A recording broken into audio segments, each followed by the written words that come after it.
नमस्कार दोस्तों, स्वागत है आपका आज के राजस्थान के मुख्य समाचारों में। तो दोस्तों, राजस्थान की तमाम बड़ी खबरों को जानने से पहले आपसे रिक्वेस्ट है कि इस वीडियो को लाइक और इस चैनल को सब्सक्राइब कीजिए और बेल आइकन के नोटिफिकेशन को ऑन कर लीजिए। तो दोस्तों, सीधे चलते हैं आज की सबसे पहली बड़ी खबर की ओर।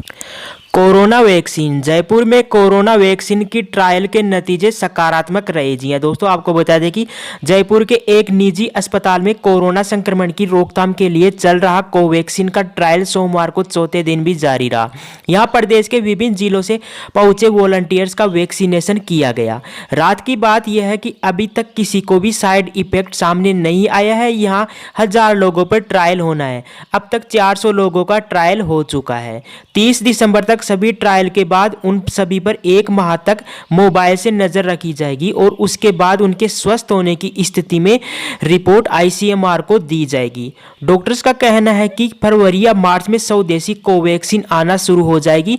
क्लिनिकल ट्रायल के इन्वेस्टिगेटर डॉक्टर मनीष जैन ने बताया कि जो भी सब्जेक्ट क्लिनिकल ट्रायल के लिए आ रहे हैं उन पर डॉक्टर्स नजर रखे हुए हैं। उनसे हर घंटे बॉडी टेम्परेचर, शरीर में होने वाले बदलाव सहित सभी आवश्यक जानकारी ली जा रही है। जिन वॉलंटियर्स का ट्रायल हो रहा है उनकी तबीयत खराब होने पर पूरा खर्च कंपनी उठाएगी। अगर कोई कैजुअलिटी होती है तो उसका 1 करोड़ का बीमा भी होता है। ऐसे में वह रकम परिजनों को दी जाएगी।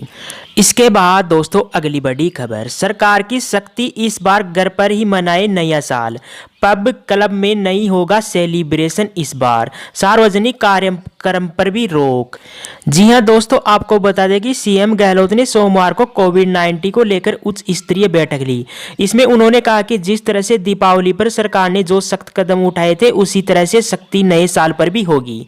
उन्होंने लोगों से नए साल का जश्न घर में ही अपने परिजनों के साथ मनाने की अपील की है। लोगों से आतिशबाजी व भीड़ भाड़ से बचने की सलाह देते हुए गहलोत ने कहा कि यह खुद के और दूसरों के स्वास्थ्य के लिए जरूरी है। सुप्रीम कोर्ट के कोरोना को लेकर दिए गए निर्देशों का राजस्थान कड़ाई से पालन करे। इसके बाद दोस्तों, अगली बड़ी खबर। भाजपा के प्रदेश अध्यक्ष बोले, चेयरमैन चुनाव में सरकारी मशीनरी का हुआ दुरुपयोग। निर्दलीयों के भरोसे कांग्रेस ने निकाय चुनाव में बचाई अपनी इज्जत। जी हां दोस्तों, आपको बता दें कि भाजपा प्रदेश अध्यक्ष डॉक्टर सतीश पूनिया ने कहा कि निकाय चुनाव में भाजपा के जनप्रतिनिधियों एवं कार्यकर्ताओं ने अथक परिश्रम किया और हम 12 निकायों में सफल रहे। कांग्रेस की गहलोत सरकार ने सरकारी मशीनरी का जमकर दुरुपयोग किया। लोगों को मुकदमों की धमकी और पुलिस प्रशासन के माध्यम से डराया धमकाया गया। निर्दलियों के भरोसे कांग्रेस अपनी इज्जत बचाने में बेशक कामयाब हुई है। पूनिया ने कहा कि इन 50 निकायों में हुए चुनाव में कुल 14 लाख मतदाताओं में से कांग्रेस को सिर्फ 2888 वोट अधिक मिले हैं, जबकि पंचायती राज चुनाव में भाजपा को कांग्रेस से 1,49,000 से अधिक वोट मिले थे। उन्होंने कहा कि भाजपा एवं निर्दलीय पार्षदों की संख्या को मिलाकर निकाय चुनाव में जनादेश कांग्रेस सरकार के खिलाफ है। राजस्थान के इतिहास में इस तरीके से सरकारी मशीनरी के दुरुपयोग का नंगा नाच पहली बार हो रहा है। पुलिस कांग्रेस के एजेंट के रूप में काम कर रही है। इसके बाद दोस्तों, अगली बड़ी खबर। जयपुर से कनेक्ट होकर दक्षिण भारत के राज्य तमिलनाडु, कर्नाटक, आंध्र प्रदेश के यात्रियों को मिलेगी रेल। जी हां दोस्तों, आपको बता दें कि कोरोना काल के चलते देश भर में लगे लॉकडाउन के 9 माह बाद जयपुर से दक्षिण राज्यों के लिए ट्रेन का संचालन शुरू किया जाएगा। इन ट्रेनों के संचालन से तमिलनाडु, कर्नाटक, आंध्र प्रदेश जाने वाले यात्रियों को लाभ मिलेगा। वहीं उत्तर पश्चिमी रेलवे ने इन राज्यों के लिए स्पेशल ट्रेनें संचालित करने का निर्णय किया है, जो इसी माह से शुरू होगी। के बाद दोस्तों, अगली बड़ी खबर। राजनीतिक हलचल। कांग्रेस प्रदेश अध्यक्ष गोविंद सिंह डोटासरा का दिल्ली दौरा। प्रभारी अजय माकनसे की मुलाकात। जनवरी में होगी प्रदेश कार्यकारिणी की घोषणा। जी हां दोस्तों, आपको बता दें कि राजस्थान प्रदेश कांग्रेस कमेटी के अध्यक्ष व शिक्षा मंत्री गोविंद सिंह डोटासरा ने दिल्ली में कांग्रेस के राजस्थान प्रभारी अजय माकनसे की मुलाकात। डोटासरा के दिल्ली दौरे के बाद प्रदेश के सियासी गलियारों में गर्माहट ला दी है।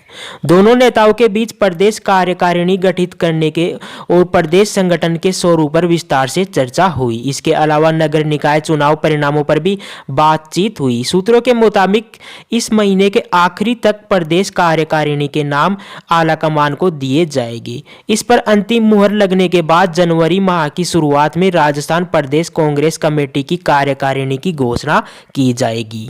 दोस्तों अगली बड़ी खबर, जाड़े की जकड़ में राजस्थान, लगातार 5वें दिन माउंट आबू में पारा माइनस में, शेखावाटी के कई जिलों में पाला पड़ने का येलो अलर्ट जारी। जी हां दोस्तों, आपको बता दें कि प्रदेश में सर्दी का प्रकोप बरकरार है। बीते 24 घंटे में पश्चिमी राजस्थान के कुछ जगहों पर न्यूनतम तापमान में गिरावट हुई है। माउंट आबू में पिछले 5 दिनों से लगातार पारा माइनस में है। आज भी माउंट आबू में तापमान -2 डिग्री सेल्सियस दर्ज किया गया है। मौसम विभाग ने शेखावाटी इलाके में ठंड का कहर अभी कुछ दिन और बने रहने की चेतावनी जारी की है। इसके अलावा चूरू, झुंझुनू सहित आसपास के क्षेत्रों में शीतलहर के कारण पाला पड़ने की भी चेतावनी दी है। मौसम विभाग के मुताबिक जैसलमेर, जोधपुर में न्यूनतम तापमान गिरकर वापस 10 डिग्री से नीचे चला गया। हालांकि शेष शहरों में तापमान में बढ़ोतरी हुई है, लेकिन शीतलहर के कारण सर्दी से कोई खास राहत नहीं मिली है। जयपुर की बात करें तो यहाँ न्यूनतम तापमान 8.8 डिग्री सेल्सियस दर्ज हुआ है। वहीं सीकर, चूरू, झुंझुनू में सुबह हल्का कोहरा भी छाया। मौसम विभाग ने शेखावाटी अंचल के चूरू, झुंझुनू, सीकर क्षेत्र में सुबह शाम शीतलहर चलने और ठंड ज्यादा पड़ने के चलते दलहन सहित अन्य रबी की फसलों को पाला पड़ने से नुकसान की आशंका जताई है। इसके बाद दोस्तों अगली बड़ी खबर, कोरोना की उल्टी गिनती, राजस्थान में कोरोना जांचें 50 लाख बार, लगातार 5वें दिन घटे रोगी 978 मिले। जी दोस्तों, आपको बता दें कि प्रदेश में कोरोना की कुल जांचें 50 लाख का आंकड़ा पार करके 50,134 तक पहुंच गई है। राहत की बात यह है कि प्रदेश में कोरोना की उल्टी गिनती शुरू हो चुकी है। पिछले 24 घंटे में 5वें दिन नए संक्रमितों की संख्या घटी है। 978 नए रोगियों के साथ कुल आंकड़ा 2,98,996 तक पहुंच चुका है। वहीं 9 मरीजों की कोरोना से मौत भी हुई है और कुल संख्या 2617 तक हो गई है। अगले 2 दिनों में कुल रोगी 3 लाख के पार हो जाएगी। के बाद दोस्तों अगली बड़ी खबर, कांग्रेस की सियासी छलांग, पंचायत में पिछड़ने के बाद निकायों में कांग्रेस की फिर दमदार वापसी। जी हां दोस्तों, आपको बता दें कि पंचायत चुनाव में खराब प्रदर्शन के बाद आलोचनाओं में घिरी कांग्रेस ने निकाय चुनाव में एक बार फिर से दमदार वापसी की है। राजस्थान के 50 नगर निकाय में चेयरमैन के चुनाव में कांग्रेस 36 जगह बोर्ड बनाने में सफल रही और भाजपा सिर्फ 12 बोर्डों पर ही सिमट गई।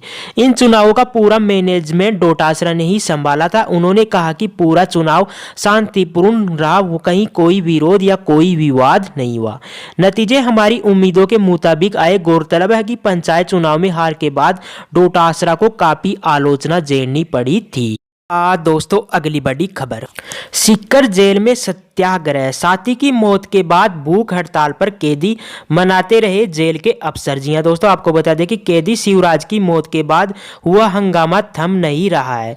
उसकी मौत से नाराज उसके साथियों समेत सीकर जेल में बंद सभी कैदियों ने रविवार से भूख हड़ताल शुरू कर दी थी। वहीं छात्र संघ से जुड़े युवाओं ने भी जमकर नारेबाजी कर कलेक्टर को ज्ञापन सौंपा। प्रदर्शनकारियों की मांग है कि जेलर की सह पर ही जानबूझकर कैदी शिवा के इलाज में कोताही बरती गई, जिससे इलाज के अभाव में उसकी मौत हो गई। वहीं सीकर जेल के उपाधीक्षक सौरभ स्वामी ने भूख हड़ताल पर बैठे कैदियों से बातचीत कर समझाइश का प्रयास किया। इतना ही नहीं, जयपुर मुख्यालय में भी अधिकारियों ने सीकर जेल में चल रहे घटनाक्रम के बारे में भी जानकारी ली।